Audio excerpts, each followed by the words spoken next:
প্রিয় ছাত্রছাত্রী, আজকে আমাদের নীলধ্বজের প্রতি জনার দ্বিতীয় পর্বে সবাইকে আমরা আন্তরিকভাবে স্বাগত জানাচ্ছি। আমরা গতদিন নীলধ্বজের প্রতি জনার কবি এবং বীরাঙ্গনা কাব্য এবং নীলধ্বজের প্রতি জনার যে পটভূমি তা নিয়ে আলোচনা করেছি। আজকে আমরা আলোচনা করব নীলধ্বজের প্রতি জনার যে প্রথম নাটকীয় অংশ, ঠিক তারপর থেকে। যখন জনা তার স্বামীকে ক্ষত্র তেজে উদ্দীপ্ত করতে চাইছেন, জনা যখন তার স্বামীর যে বশ্যতা শিকারের ভাবনাকে মেনে নিতে পারছেন না, তখন তার চিত্ত উন্মেষ, আত্মজাগরণ এবং ক্ষত্র তেজে উদ্দীপ্ত হওয়ার যে বাসনা করেছেন, সেই নাটকীয় ভাবনার মধ্যে তার চিত্তকে উদ্দীপ্ত করতে চেয়েছেন। ঠিক এর পরের অংশ, হায় পাগলিনী জনা, তব সভা মাঝে নাচিছে নর্তকী আজি, গায়ক গাইছে অথিলিছে বীণাধ্বনি, তব সিংহাসনে বসিছে পুত্রহারিপু, মিত্রত্বমেবে সেবিছ যতনে তুমি অতিথি রতনে। এই যে জায়গা, জনা যে নাটকীয়ভাবে তার পত্রটি শুরু করেছেন, সেখানে তিনি অত্যন্ত সুকৌশলে তার স্বামীর চিত্ত জাগরণের জন্য, ক্ষত্র তেজে বলীয়ান হওয়ার জন্য যে নাটকীয়তা অনুসরণ করেছেন, সেই নাটকীয়তার পথ থেকে তিনি সরে এলেন। বাস্তবের একেবারে মুখোমুখি দাঁড়িয়ে তিনি স্বামীকে জানাচ্ছেন যে আসলে আপনি কিন্তু যুদ্ধযাত্রার জন্য বা পুত্র হত্যার প্রতিশোধ নেওয়ার জন্য কিন্তু এটা করছেন না। আমি পাগলের মতো, পাগলিনী জনা, পাগলের মতো আমি এই কথা ভেবেছিলাম। আসলে কি, তব সভা মাঝে, অর্থাৎ নীলধ্বজের যে রাজসভায় আজকে আনন্দের সমারোহ, সেখানে কি হচ্ছে, নাচিছে নর্তকী আজি, অর্থাৎ আনন্দ মুহূর্তে সেখানে নর্তকীদের মনোমুগ্ধকর নৃত্য, আর কি তার সুরে সুরে বেজে উঠেছে বীণাধ্বনি। বীণাধ্বনি যেন তার সুরের মূর্ছনায় সবাইকে মাতোহারা করেছে, উথলে উঠেছে সেই বীণার সুরধ্বনি। অর্থাৎ একটা আনন্দ ঘন যে পরিবেশ রাজসভায়, সেই কথাই কিন্তু জনা তার স্বামীকে জানাচ্ছেন।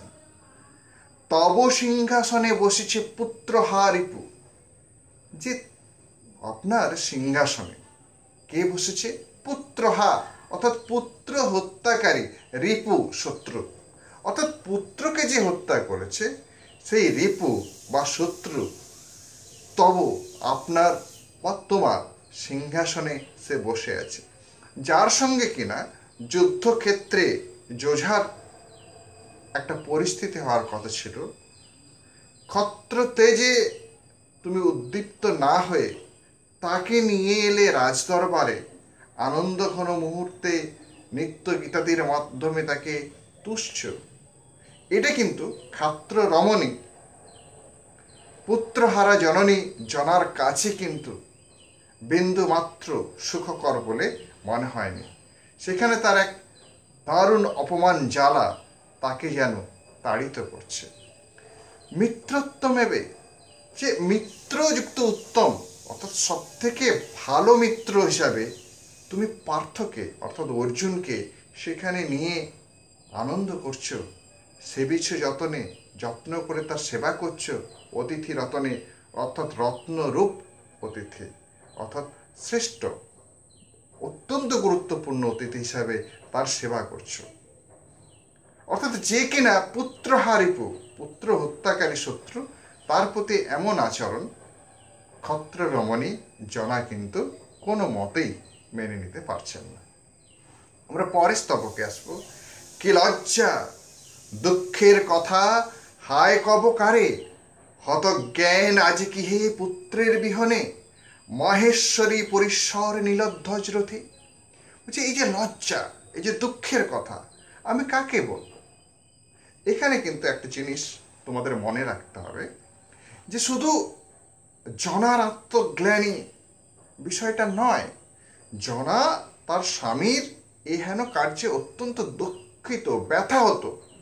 শুধু তাই নয়, তার পাশাপাশি ক্ষত্রিয় সমাজের অন্যান্য লোকেরা নীলধ্বজকে কিভাবে নেবে, একটা ক্ষত্র বীর হয়ে কিভাবে পুত্র হত্যাকারীর কাছে বশ্যতা স্বীকার করে, এই বিষয়টি লোকের কাছে মোটেই ভালোভাবে যাবে না। তারা সবাই নিন্দা করবে। স্বামীর আগাম নিন্দার এই ভাবনায় জনা কিন্তু কুণ্ঠিত হয়েছে, যে আমি এমন দুঃখ লজ্জার কথা কাকে কিভাবে বলবো। হতজ্ঞান আজি কি হে পুত্রের বিহনে, অর্থাৎ পুত্র মৃত্যু সবসময় পিতা মাতাকে কিন্তু চরম ব্যথাহত করে, আঘাত করে। সেই চরম ব্যথায় পিতৃমাতৃ হৃদয়ের জ্ঞান হারা হয়ে যায়, অর্থাৎ কোনটা সঠিক কোনটা ভুল সেটা নির্ণয় করার ক্ষমতা তখন একজন পিতা মাতার থাকে না। অর্থাৎ জনা বলতে চাইছেন তাদের পুত্র প্রবীরের মৃত্যুর ফলে এত শোকাহত কি আপনি হয়ে গেছেন, যে শোকাহত হওয়ার কারণে আপনার সমস্ত জ্ঞান বোধ সব লুপ্ত হয়েছে? হতে পারে।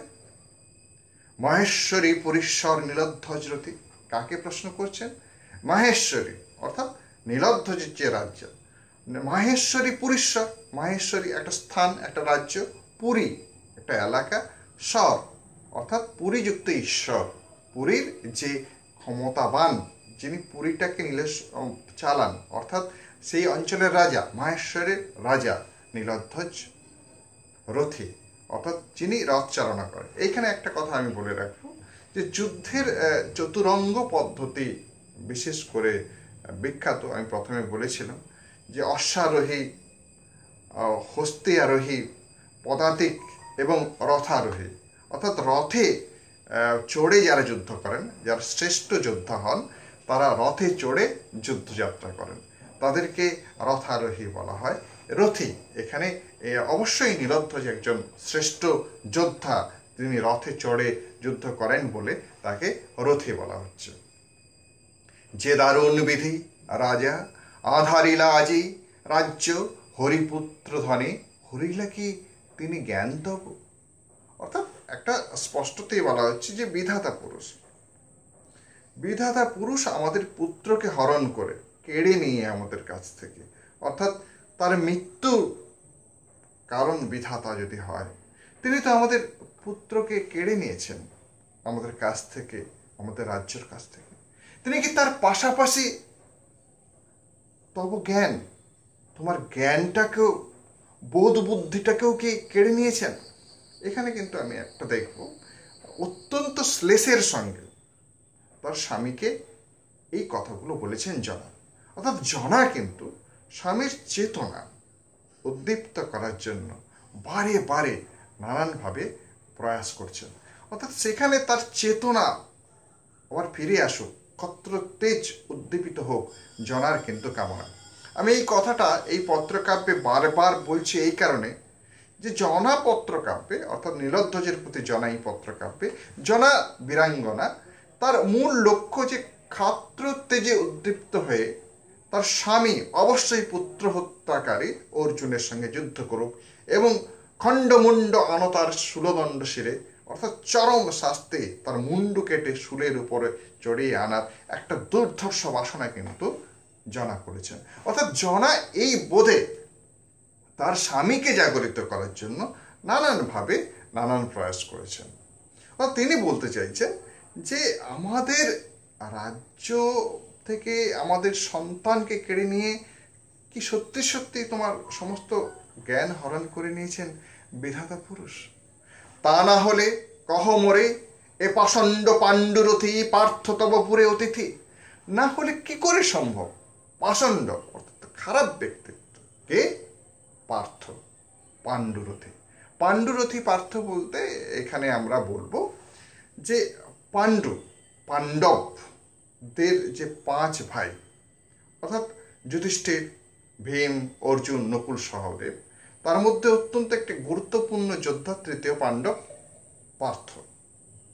সেই তৃতীয় পাণ্ডব পার্থ বা অর্জুন সে কিভাবে তবপুরে আপনার অর্থাৎ অট্টালিকা রাজপ্রাসাদে তার আগমন হতে পারে। এখানে একটি গুরুত্বপূর্ণ লাইন আছে যে কেমনই তুমি হায় মিত্রভাবে পরশে কর যাহা প্রবীরের লোহে লোহিত। স্পষ্টতই একটা কথা, তুমি তাকে অতিথি করে রাজসভায় এনেছো, আনন্দ গীতা দিতে তাকে তুষ্য। তুমি পক্ষে কি করে সম্ভব যে অর্জুনের হাত ধরে তাকে আপ্যায়ন করা অতিথি রূপে, যে হাত কিনা আমাদের প্রিয় পুত্র প্রবীরের রক্তে রঞ্জিত, রক্তে লোহিত, অর্থাৎ রক্তে রঞ্জিত যে হাত দিয়ে আমাদের প্রিয় পুত্রকে অন্যায় সমরে হত্যা করেছে, তাকে কিভাবে তুমি অতিথির মতো আপ্যায়ন করতে পারো? ক্ষত্রিয় ধর্ম এই কি নৃমণি? এখানে আমি একটা কথা আগেও বলেছি, আবারও বলবো যে ক্ষত্রিয় ধর্ম এই কি নৃমণি, অর্থাৎ ক্ষত্রিয় ধর্ম কি এটা? অর্থাৎ ক্ষত্রিয় ধর্ম কি, আমি বারবার যেটা বলতে চাইছি, ক্ষত্রিয় ধর্ম হলো কিন্তু সেটাই যে বিদেশি শত্রুর হাতে প্রাণ থাকতে থাকতে বশ্যতা স্বীকার করা না। অর্থাৎ মৃত্যু যদি আসুক, বিদেশি শত্রুর বশ্যতা স্বীকার কোনো মতে সম্ভব নয়। অর্থাৎ বীরত্বের মতো যুদ্ধক্ষেত্রে প্রাণ দেওয়ার জন্যই যেন ক্ষত্রিয়দের জন্ম। কিন্তু সেই ক্ষত্রিয় ন্যায় নীতি বোধকে অস্বীকার করে রাজা নীলধ্বজ কি করে বিদেশি শত্রু অর্জুনের সঙ্গে মেলবন্ধন করতে পারে, এটা কিন্তু জানার কোনোভাবেই বোধগম্যতায় আসছে না। সেই কারণে বারবার তার স্বামী চিত্তকে উদ্দীপ্ত করতে চাইছেন ক্ষত্রতেজে, যাতে পুত্র হত্যাকারী অর্জুনের সঙ্গে সে যুদ্ধ করতে পারে। ক্ষত্রিয় ধর্ম এই কি নিম, কোথা ধনু কোথা তুনো কোথা চর্মসে, নাভেদি রিপুর বক্ষ তীক্ষ্ণতম স্বরের অনক্ষেত্রে মিষ্টলাপে তুষিচকি তুমি কর্ণ তার সভাতলে, কি কহিবে কহ যবে দেশ দেশান্তরে জনরব লবে। তো স্পষ্টতই একটা বলছে কি করে সম্ভব, কোথায় তোমার ধনুক, ধনু কোথায় তুনো? তুনো মানে অবশ্যই মনে রাখতে হবে যে তীর গুলো যেখানে রাখা হয়, ও তীর রাখার স্থান তুনো, যেটা পিঠে সাধারণত রাখে যোদ্ধারা, এবং পিঠ থেকে সেই তীরগুলো নিয়ে ধনুকের সাহায্যে তারা যুদ্ধক্ষেত্রে ক্ষেপণ করে। সেই কোথায় তোমার তীর রাখার স্থান, কিংবা কোথায় তোমার ধনুক, কোথায় চর্ম ওসে, চর্ম ঢাল, ওসে তলোয়ার, ঢাল তলোয়ার তীর ধনুক কোথায় তোমার? না করে তুমি কি করছো তীক্ষ্ণতম স্বরে রিপুর অর্থাৎ শত্রু অর্জুনের বক্ষকে ভেদ না করে তুমি কি করছো তাকে সভা, অর্থাৎ একটা বিপরীত অবস্থান। যুদ্ধক্ষেত্রে যার সঙ্গে সরাসরি সম্মুখ সমর হওয়ার কথা, তাকে তুমি সভাতলে এনে তার দূষণ করছো। কর্ণ কহিবে কি কহ, কি বলবে লোকে? যবে দেশ দেশান্তরে জনরব লবে, যখন দেশ দেশান্তরে লোকে মানুষ বলবে কি ক্ষত্রপতি যত, তখন ক্ষত্রপতি ক্ষত্রিয়দের প্রতি অর্থাৎ ক্ষত্রিয় রাজা সমূহ যোদ্ধারা কি বলবে তখন, যে কেমন কাপুরুষতা, কেমন নিশ্চেষ্টতা, যে নিজের পুত্র হত্যাকারীর সঙ্গে এভাবে বশ্যতা স্বীকার করে। লজ্জাজনক এই ঘটনার জন্য শুধুমাত্র স্ত্রী জনার নয়, তার এই বেদনা সমগ্র ক্ষত্রিয় কুলের কাছে স্বামী নীলধ্বজের এই অপমান সে কিন্তু কখনো সহ্য করতে পারছেন না। নরনারায়ণ জ্ঞানে শুনিনু পুজিছ পার্থে রাজা ভক্তিভাবে, একই ভ্রান্তি তব। অর্থাৎ এখানে আমরা দেখব কুন্তী স্পষ্টতই বলছেন যে নরনারায়ণ জ্ঞানে পুজিছ তুমি পার্থে, একই ভ্রান্তি তব। নরনারায়ণ জ্ঞানে মানে নররূপী নারায়ণ, যেমন ভগবান স্বয়ং নারায়ণ রূপী, তিনি মাটির পৃথিবীতে এসেছেন মানুষের অবতারে। সেই অবতারকেই যেন রাজা নীলধ্বজ পূজা করছেন, সেটা তিনি শুনতে পেরেছেন, অর্থাৎ খবর পেয়েছেন। পার্থকে, কাকে সেই নরনারায়ণ জ্ঞানে পূজা করছেন? পার্থকে। কুন্তির পুত্র।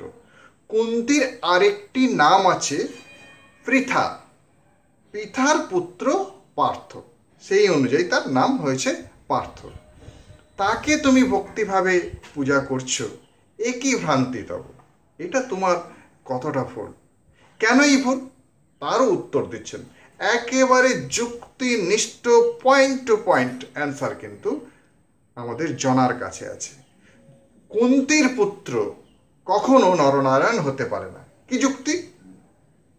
হায় ভোজবালা কুন্তি, ভোজবালা কুন্তি।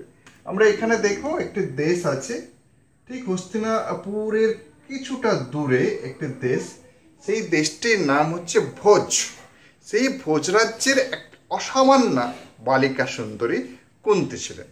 যখন তিনি বালিকা ছিলেন, সেই রাজ্যে একটি মহাধুরন্ধর এবং মহাপ্রতিহিংসা প্রতিশোধকামী এক মুনি দুর্বাসা সেখানে এসেছিলেন।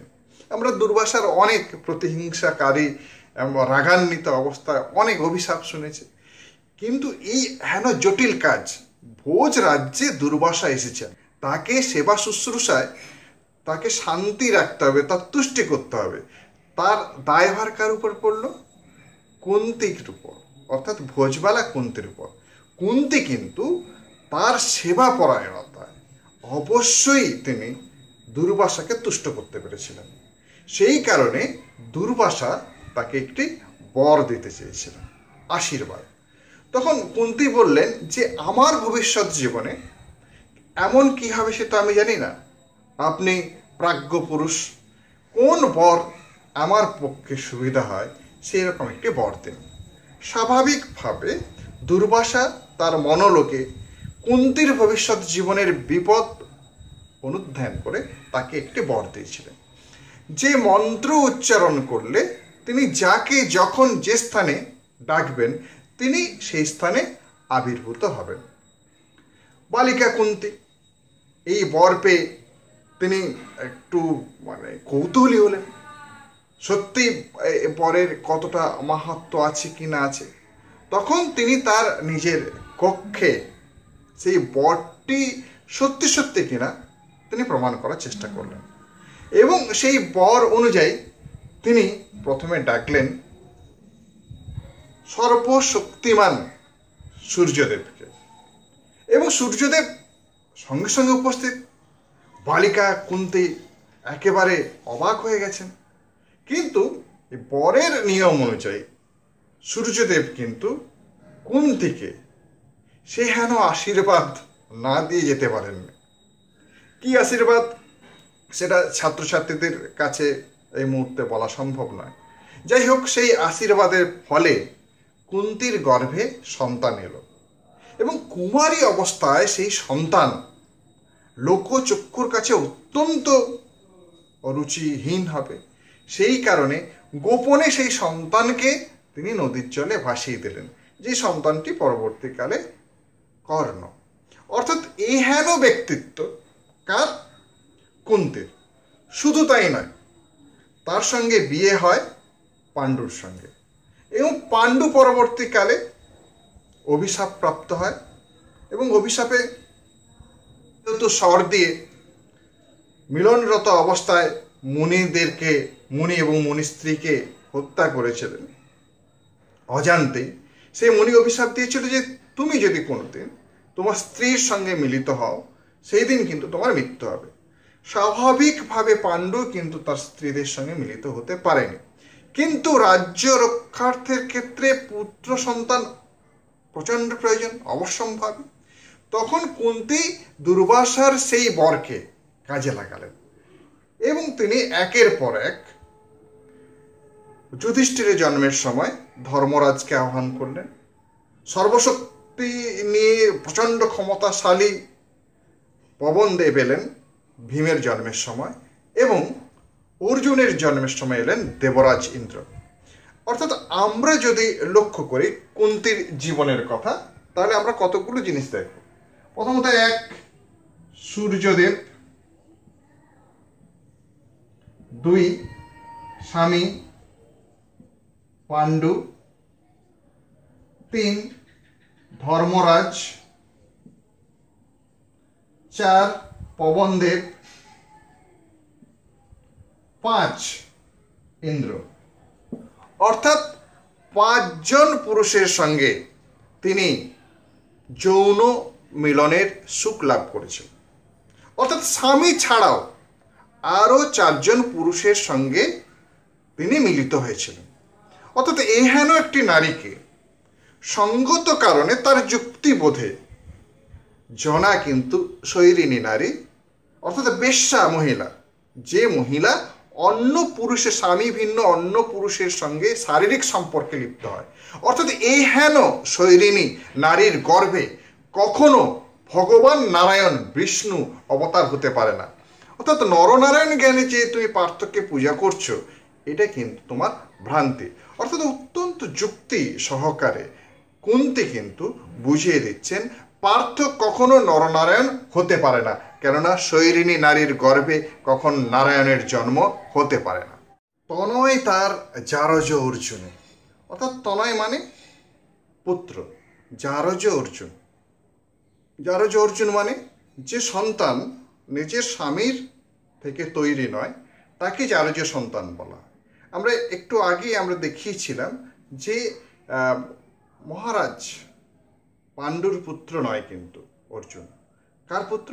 দেবরাজ ইন্দ্রের সঙ্গে মিলিত হয়ে কুন্তীর পুত্র হয়েছিল তৃতীয় পাণ্ডব অর্জুন। অর্থাৎ সেই সন্তানকে জারজ পুত্র বলা হচ্ছে। কি লজ্জা, কি গুণে তুমি পুজো রাজরথী নরনারায়ণ জ্ঞানে। কি লজ্জার বিষয়, তুমি কোন জ্ঞানে, কোন বুদ্ধিতে অর্জুনকে নরনারায়ণ জ্ঞানে পূজা করছো রাজরথী। রাজরথী মানে অর্থাৎ রাজাদের রথী, অর্থাৎ শ্রেষ্ঠ রাজা। স্বামী নীলধ্বজকে শ্রেষ্ঠ রাজা হিসাবে প্রতিপন্ন করতে চেয়েছেন। রে দারুণ বিধি, একই লীলা খেলা তোর বুঝিব কেমনে, একমাত্র পুত্র দিয়া নীলিপুল তারে অকালে, আছিল মান তাও কি নাছিলে। অর্থাৎ এখানে একটি খুব গুরুত্বপূর্ণ কথা বলতে চেয়েছেন জনা, যে তাদের একটা সময় কিন্তু পুত্র সন্তান ছিল না। তারা অনেক তপস্যা, অনেক সাধনা করে শিবের বরে একটি পুত্র পেয়েছিল। সেই পুত্রের নাম হচ্ছে প্রবীর। তো প্রবীর জন্মের সময় শিব একটি বর দিয়েছিলেন, আমি আগেই আলোচনা করেছি, যে মাতৃমুখ দর্শন করে সে যখন যুদ্ধক্ষেত্রে যাবে কোনো শক্তি তাকে পরাস্ত করতে পারবে না। অর্থাৎ শিবের বরে যে তার পুত্র লাভ হয়েছিল বিধাতার বরে, কিন্তু সেই বিধাতা অকালে অর্থাৎ অতি অল্প বয়সে, প্রবীরের অতি অল্প বয়সে তাকে স্বর্গে নিয়ে নিলেন। অর্থাৎ আমাদের পুত্র সন্তান ছিল, সেই পুত্র সন্তানে গেল, যে সম্মানটুকু ছিল, যে আছিল মান, অর্থাৎ সম্মান সঙ্গে যে আমরা জীবনে বেঁচেছিলাম, সেই সম্মানটুকু নাছিল, অর্থাৎ সম্মানটুকু শেষ হয়ে গেল, ধ্বংস হয়ে গেল। একই বিধাতার খেলা, অর্থাৎ বিধাতার লীলা খেলায় যেন পর্যদস্ত হয়ে যাচ্ছেন জনা। নরনারায়ণ পার্থ কুলোটা যে নারী বেশ্যা গর্ভে কিহে জন্মিলা আসি হৃষিকেশ। যে এটা কখনো সম্ভব নয়। এটা আমি আগেও বলেছি যে ভোজবালা কুন্তী তার তনয় জারজ সন্তান অর্জুন, অর্থাৎ এটা কখনো সম্ভব নয় যে বেশ্যা রমণীর গর্ভে মহাভারতের যে কাহিনী, সেই কাহিনী কিন্তু অত্যন্ত সুন্দরভাবে মাইকেল মধুসূদন দত্ত জনার মুখ দিয়ে বলিয়েছেন। কি যে একজন বেশ্যা রমণীর গর্ভে কিন্তু ঋষিকেশ স্বয়ং নারায়ণ বিষ্ণু কখনো কিন্তু জন্মগ্রহণ করতে পারেন না। কোন শাস্ত্রে, কোন বেদে লেখে, কি পুরাণে কাহিনী?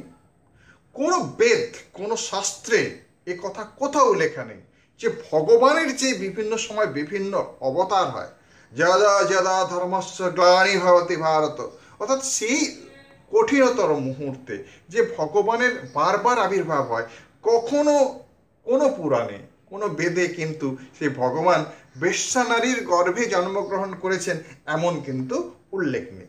একমাত্র মহাভারতে আমরা দেখি যে এর কিছুটা উল্লেখ পাওয়া যায়। মহাভারত কে রচনা করেছেন? শ্রীকৃষ্ণ দ্বৈপায়ন ব্যাসদেব। একে নিয়ে কিন্তু এরপরে কুন্তী পড়ে গেছেন। কি বলছেন তিনি? দ্বৈপায়ন ঋষি পাণ্ডব কীর্তন গান গায়েন সতত, তাহলে শ্রীকৃষ্ণ দ্বৈপায়ন ব্যাসদেব তিনি কিন্তু পাণ্ডবদের গুণকীর্তন অর্থাৎ তার গুণের কথা, তাদের মহানুভবতার কথা, তাদের বীরত্ব কথার কীর্তিগাথা তিনি বারবার বলেছেন। আমরা যদি মহাভারতের পাতা দেখি, স্বাভাবিকভাবে শ্রীকৃষ্ণ এবং পাণ্ডব পুত্রদের কীর্তিগাথা নানানভাবে প্রকাশিত করেছেন শ্রীকৃষ্ণ দ্বৈপায়ন ব্যাসদেব। এবং সেই ব্যাসদেব কিন্তু ব্যক্তিগত জীবনে যে খুব একটা ভালো সম্মানীয় জায়গায় জন্মগ্রহণ করেছিলেন তা কিন্তু নয়, সেই জায়গাটা কিন্তু তুলে ধরতে চেয়েছেন জনা। তিনি কি বলছেন? সত্যবতী সুত ব্যাস বিখ্যাত জগতে, ধীবর জননী প্রীতাবাম্ভন। এইখানে কিন্তু আমরা একটা কথা বলবো, সত্যবতী সুত ব্যাস বিখ্যাত জগতে। তার কি সত্যবতী তার পুত্র কে? ব্যাসদেব।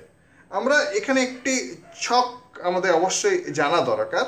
আমরা এভাবে জানবো শান্তনুকে। শান্তনু হলেন হস্তিনাপুরের একজন বিখ্যাত রাজা। তার পরবর্তী পর্যায়ে যারা কৌরব পাণ্ডবেরা এসেছে।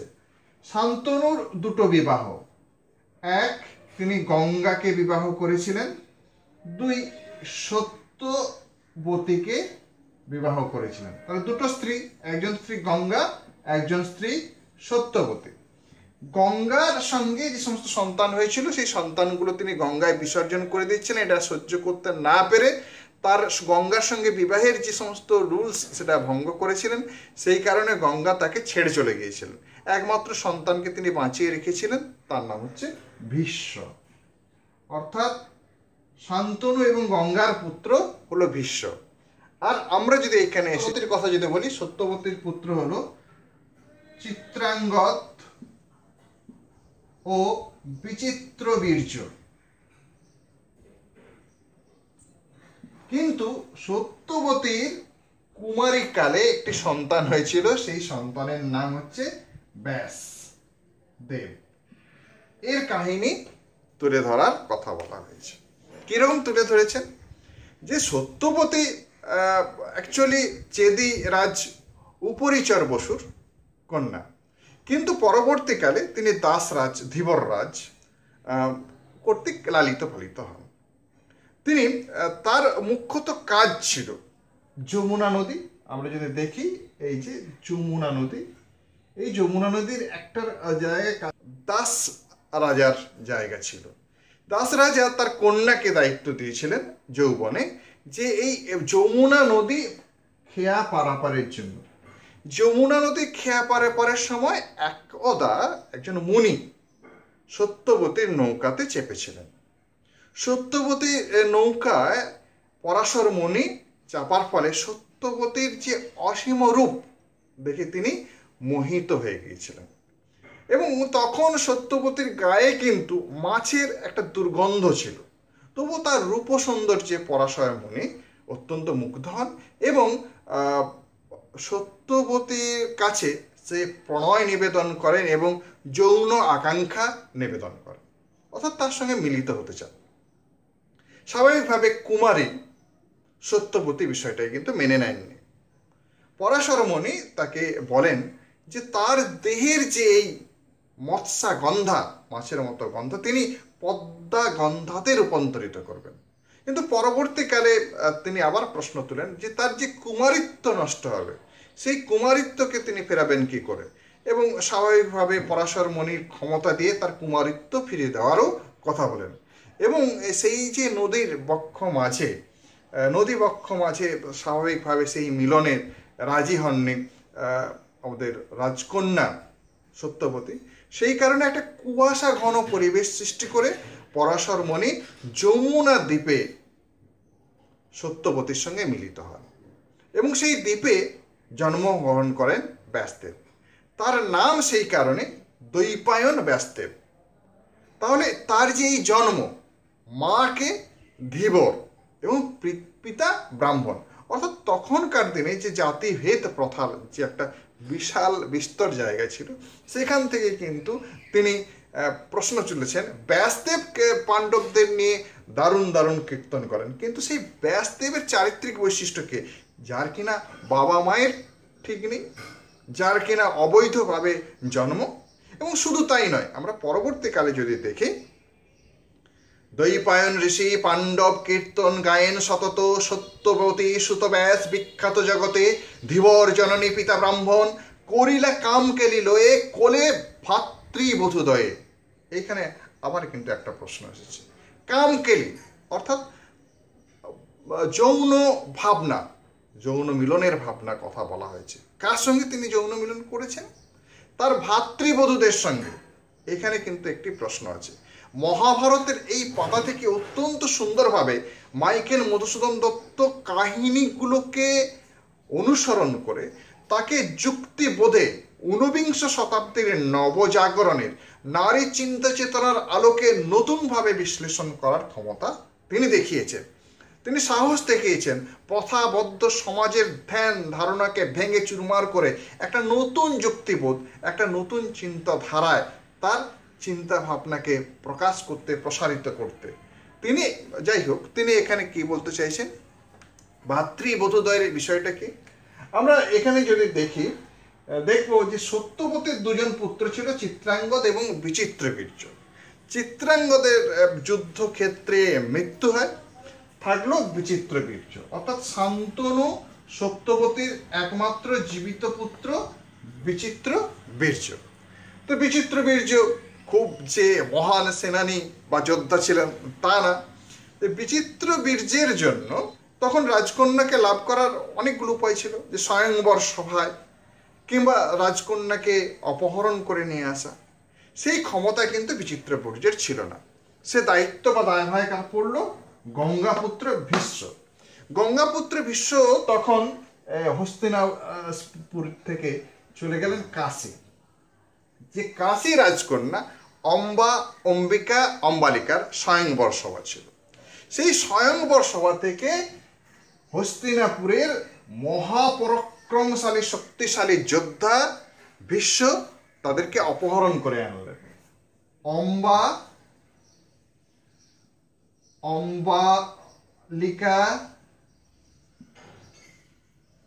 অম্বিকা মুশকিলটা কখন হলো? যখন এদেরকে নিয়ে আসা হলো, বিচিত্রবীর্যের সঙ্গে বিবাহ দেওয়া হলো অম্বিকা অম্বালিকা কিন্তু বিচিত্রবীর্যের সঙ্গে বিবাহ করলেন। কিন্তু অম্বা বাগদত্তা ছিলেন শাল্যরাজের। তো শাল্যরাজের সঙ্গে তার প্রণয় ছিল এবং তাকে বিয়ে করার প্রতিশ্রুতি দিয়েছিলেন, এবং সেই স্বয়ংবর সভায় তিনি শাল্যরাজের গলাতেই মালা দিতে চেয়েছিলেন। ফলে অম্বা বিচিত্রবীর্যকে বিয়ে করেননি এবং দায়িত্ব পড়ল ভীষ্মের শাল্যরাজের কাছে তাকে ফিরিয়ে দেওয়া। শাল্যরাজ কিন্তু তাকে গ্রহণ করলেন না। কেন গ্রহণ করলেন না? যেহেতু তার পানি অর্থাৎ হাত ধরে তাকে রথে তুলেছিলেন ভীষ্ম, সেই কারণে তিনি কিন্তু আর অম্বাকে বিয়ে করলেন না। তখন অম্বা বললেন যে যেহেতু আপনি আমাকে হাত ধরে রথে তুলেছেন, অপহরণ করেছেন, তাহলে আপনারই অধিকার আমার উপর, আমি আপনাকে বিবাহ করতে চাই। ভীষ্ম যেহেতু কখন শপথ নিয়েছিলেন, শান্তনু যখন সত্যবতীর সঙ্গে বিবাহ বন্ধনে আবদ্ধ হন, তখন দাসরাজের একটি চুক্তি ছিল যে সত্যবতীর পুত্রই কেবলমাত্র রাজ সিংহাসনে বসার অধিকার হবে। সেই চুক্তি পূরণ করার জন্য ভীষ্মকে সারা জীবন কৌমার্য ব্রত জন্য শপথ গ্রহণ করতে হয়, অর্থাৎ তার পক্ষে অম্বাকে বিয়ে করা সম্ভব হয়নি। তখন অম্বা শপথ গ্রহণ করে যে তিনি ভীষ্মের মৃত্যুর কারণ হবে, এবং সেই কারণে তিনি তপস্যা করেন এবং তপস্যা করে মহাদেবের কাছে বরপ্রাপ্ত হন এবং তিনি এই পার্থিব শরীর ত্যাগ করেন এবং পরবর্তী সময়ে বিরাটের রাজকন্যা রূপে জন্মগ্রহণ করেন। এবং পরবর্তীকালে সেই রাজকন্যা ট্রান্সজেন্ডার, অর্থাৎ তার লিঙ্গ পরিবর্তন করেন সাধনার দ্বারা, কিংবা অনেকে বলেন যে তিনি আসলে কন্যা ছিলেন না, অর্থাৎ তিনি তৃতীয় লিঙ্গের ছিলেন। এই জায়গাটা কিন্তু আমরা পরে আলোচনা করব। তাহলে চিত্রাঙ্গদ যুদ্ধে মৃত্যু ঘটলো, থাকলো কে? বিচিত্রবীর্য। বিচিত্রবীর্যের সন্তান উৎপাদনের ক্ষমতা ছিল না। তাহলে রাজবংশটাকে এগিয়ে নিয়ে যাওয়ার জন্য গভীর চিন্তা ভাবনা হলো। তখন সত্যবতী তার পূর্বপুত্র ব্যাসদেবের কথা স্মরণ করলেন। ব্যাসদেবকে নিয়ে যাওয়ার দায়িত্ব পড়ল ভীষ্মের। ভীষ্ম ব্যাসদেবকে নিয়ে গেল কোথায়? ভাই বিচিত্রবীর্যের দুজন পত্নীর কাছে, অম্বিকা অম্বালিকার কাছে, এবং অম্বিকা অম্বালিকার সঙ্গে দৈহিক সম্পর্ক স্থাপন করে তাদের সন্তান উৎপাদন করে। একজন কৌরবদের পিতা ধৃতরাষ্ট্র, আর একজন পাণ্ডবদের পিতা পাণ্ডব। যাই হোক, এই যে তার ভাতৃবধূদের সঙ্গে দৈহিক সম্পর্ক, এটাকে কিন্তু জনা ভালো মতে মেনে নিতে পারেননি। স্বাভাবিকভাবে কিন্তু তিনি প্রশ্ন করেছেন, কি দেখিয়া বুঝাও দাসীরে গ্রাহ্য কর তার কথা, কুলাচার্য তিনি কুকুলের। অর্থাৎ তিনি কোনো সৎবংশের কুলাচার্য হতে পারে না। তিনি যদি হন কুকুলের কুলাচার্য হতে পারেন। খারাপ ধারণা, খারাপ চিন্তা, খারাপ মানসিকতার তিনি মানুষ হতে পারেন। অর্থাৎ তার যে মহাভারত, সেই মহাভারতে তিনি ভালো সৎলোকদের গুণকীর্তন করবেন সেটা তো নয়। অর্থাৎ অর্জুন এবং পাণ্ডবদের যে তিনি গুণকীর্তন করেন সেটা আসলে ভুয়ো, সেটা ঠিক না। তবে যদি অবতীর্ণ পার্থরূপে পীতাম্বর কোথা পদ্মালয়া ইন্দিরা, দ্রৌপদী বুঝি আহা মরি কি সতী শাশুড়ির যোগ্যবধূ।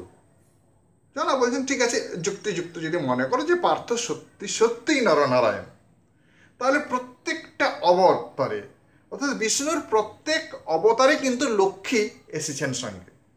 তাহলে লক্ষ্মীটা কে? তাহলে স্বাভাবিকভাবে লক্ষ্মী বলতে হবে দ্রৌপদীকে আহা মরি কি সতী।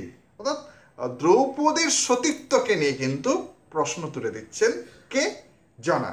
কেন দ্রৌপদীর সতীত্বকে নিয়ে প্রশ্ন তোলা? শাশুড়ির যোগ্যবধূ, পৌরব সরসে লনিনী, অলির সখী রবি রথিনী সমীরণ প্রিয়া, দিক হাসি আসে মুখে হেন দুঃখে ভাবি যদি পাঞ্চালীর কথা, লোকমাতা রমাকে হে ভ্রষ্টা রমণী। এই জায়গায় কিন্তু প্রশ্ন তুলেছেন। কি বলতে চাইছেন তিনি? যে পদ্মালয়ে ইন্দিরা কখনো দ্রৌপদী হতে পারে না। কেননা দ্রৌপদী কি? পৌরব সরসে লনিনী, অর্থাৎ পৌরবদের পুরুপুত্রদের সরোবরে একমাত্র পদ্মফুল, অর্থাৎ সেই পদ্মকে সমস্ত পাণ্ডবরা ভোগ করে। অর্থাৎ তার কটা স্বামী? 5টা স্বামী। কি কে? যুধিষ্ঠির, ভীম, অর্জুন, নকুল, সহদেব। যেমন 5টা পুরুষের সঙ্গে কুন্তির দৈহিক সম্পর্ক ছিল, ঠিক একইভাবে তার পুত্রবধূ অর্থাৎ দ্রৌপদীর সঙ্গে 5টা পুরুষের দৈহিক সম্পর্ক। অর্থাৎ শাশুড়ির যোগ্য বধূ কিন্তু হয়ে উঠেছেন দ্রৌপদী।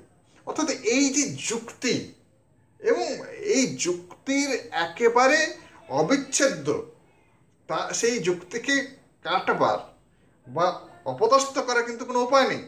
জনা অর্থাৎ মাইকেল মধুসূদন জনার মুখ দিয়ে যে সমস্ত যুক্তিগুলো উত্থাপন করেছেন, এবং অত্যন্ত গভীর চিন্তা এবং মননশীলতায় সেই সমস্ত যুক্তিগুলো, যে অকাট্য যুক্তি। আর কি? অলির সখী রবি রথিনী সমীরণ প্রিয়া, হাধিক হাসি আসে মুখে, অর্থাৎ সবার কাছে তিনি প্রিয়া। কেমন পাঞ্চালী, এ কখনো লোকমাতা, সবার মাতা রমা অর্থাৎ লক্ষ্মী হতে পারেন না। পাঞ্চালী কেন? দ্রৌপদী আরেকটা নাম পাঞ্চালী। আমরা দেখব যে হস্তিনাপুর যে সাম্রাজ্য, হস্তিনাপুর সাম্রাজ্যের পাশে একটি পাঞ্চাল প্রদেশ আছে। সেই পাঞ্চাল প্রদেশের কন্যা পাঞ্চালী। পর্ব এইখান পর্যন্ত আমরা করব এবং তারপরে আমরা তৃতীয় পর্বে যাব। আশা করি ছাত্রছাত্রীরা এগুলো মন দিয়ে শুনবে। এখনো পর্যন্ত যদি কোনো ছাত্রছাত্রী আমাদের এই চ্যানেলটি সাবস্ক্রাইব করে না থাকো, অবশ্যই তাদের বলবো আমাদের সাবস্ক্রাইব বাটনে এসে ক্লিক করার জন্য। এবং আমরা অত্যন্ত গভীরভাবে, অত্যন্ত মননশীলতা এবং যুক্তি দিয়ে আমরা পাঠ পর্যালোচনা করব। সবাই ভালো থাকবে, সবাই আনন্দে থাকবে এবং পড়াশোনার মধ্যে থাকবে।